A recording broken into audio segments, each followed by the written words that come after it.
Yes, good morning, my dear students. Today we are going to discussing in detail about K-mean clustering algorithm with example. Yes, now all of you observe this particular diagram. This is before K-mean clustering algorithm. We have different points in XY plane are located in one cloud. So after applying the K-mean clustering algorithm, all these points are decomposed into three clusters. Initially we are assuming K as 3. K means the number of clusters in the given problem. So this is the diagrammatic representation of K-mean clustering algorithm. Yes, K-mean clustering algorithm involves the following step. Choose the number of clusters K. That is the first step. Means first initially we are assuming number of clusters. Second one is randomly select any K data points as cluster centers. So initially randomly we are assuming K number of, for example, it depends upon the number of clusters. If you are assuming number of clusters 2, randomly we are assuming 2 points as the centroids of the 2 clusters.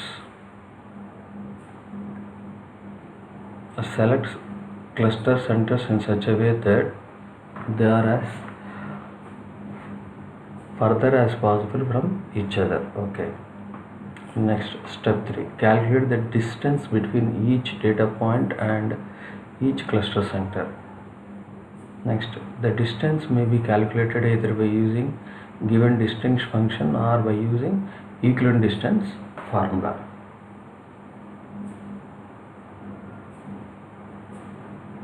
Step 4. Assign each data point to some cluster. Data point is assigned to that cluster whose center is nearest to that data point. Next, step 5. Recompute the center of newly formed clusters. The center of cluster is computed by taking mean of all the data points contained in the cluster.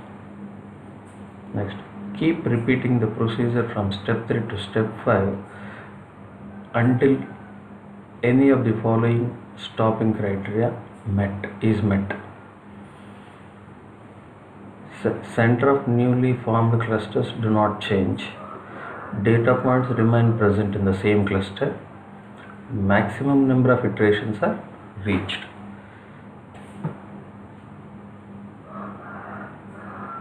Advantages of K-mean clustering. K-mean clustering algorithm offers the following advantages.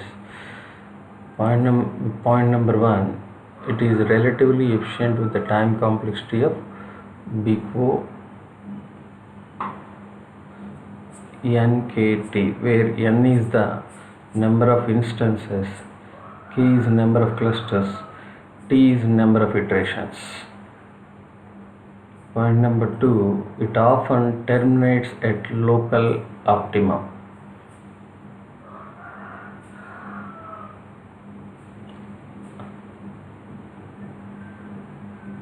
Okay, disadvantages. K-mean clustering algorithm has the following disadvantages. It requires to specify the number of cluster K in advance. It cannot handle noisy data and outliers. It is not suitable to identify clusters with non-convex shapes.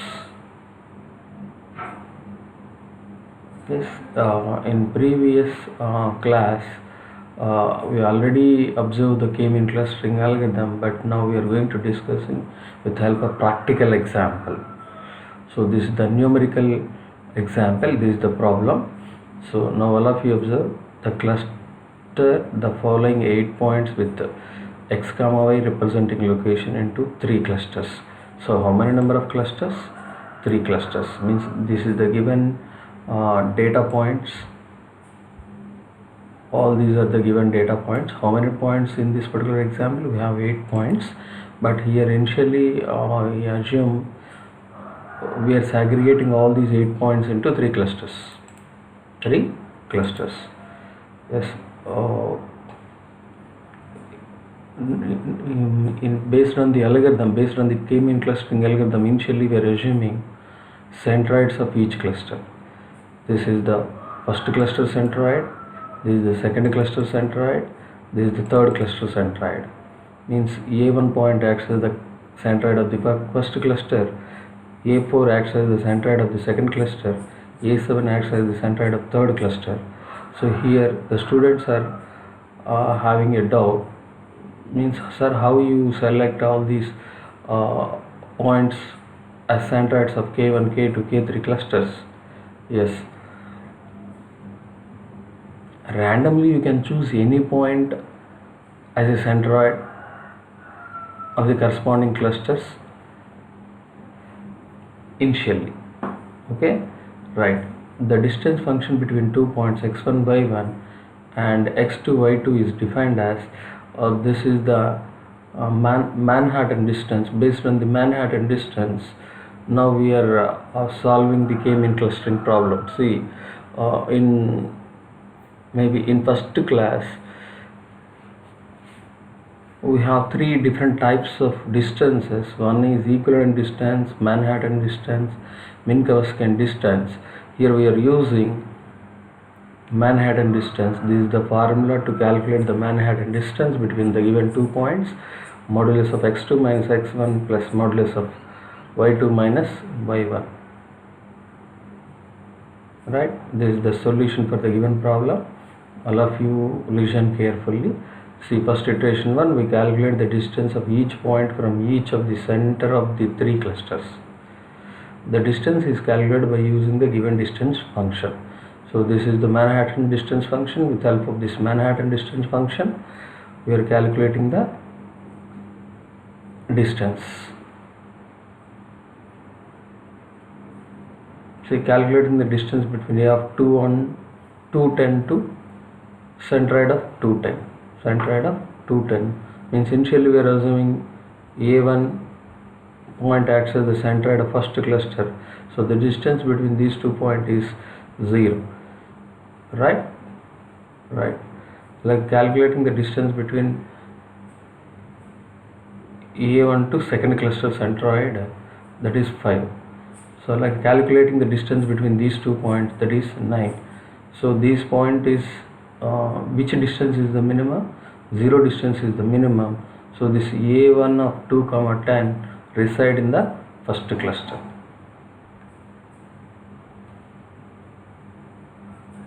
In the similar manner, we calculate the distance of other points from each of the center of three centers. So after calculating all those things, next we draw the table showing all the results. Using the table, we decide which point belongs to the which cluster. The given point belongs to the cluster whose center is nearest to it. Yes, now all of you observe, these are the given 8 points. From this point to, initially we are calculating the distance between A1 to centroid of this one, alage A1 to centroid of second cluster, alage A1 to centroid of third cluster. So which one is the minimum distance? 0 is the minimum distance. So this point is reside in which cluster? C1 cluster.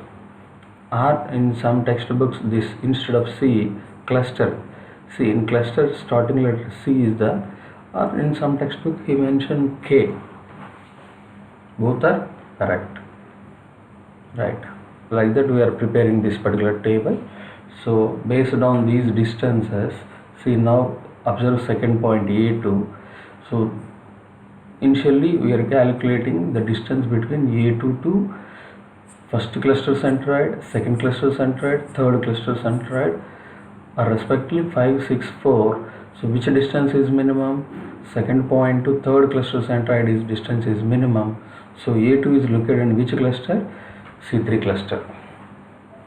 In similar fashion, A3 is located in C2 cluster, A4 is located in C2 cluster, A5 is located in C2 cluster, A6 is located in C2 cluster, A7 is located in C3 cluster, A8 is located in C2 cluster. Right? This is cluster 1. Yes, now all of you observe, first cluster contain how many points? Only one point, A1 up to 10. Like that, first of all we segregate cluster 1 points, cluster 2 points, cluster 3 points. After segregating all these three things, once again recompute the new clusters centroids. Right, for first cluster the same point acts as the only one point, so that is only the centroid of the first cluster. So coming to the second point, second cluster, in second cluster how many number of points we have? A3, A4, A5, A6, A8. So means means exactly we have 5 points. So how to find out the cluster centroid? All x coordinates divided by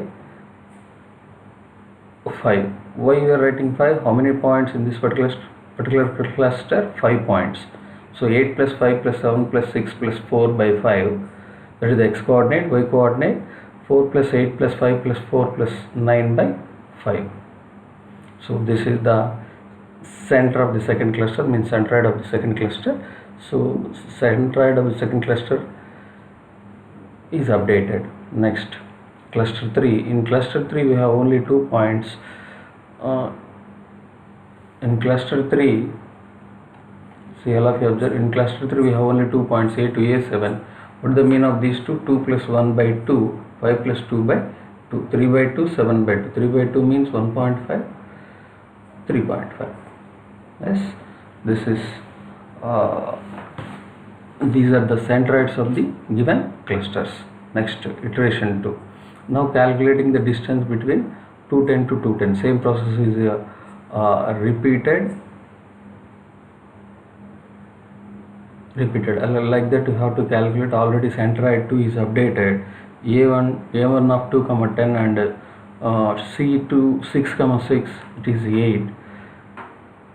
Already calculating the distance between A1 to 10 comma C3 of 1 point comma 3.5, that is 7.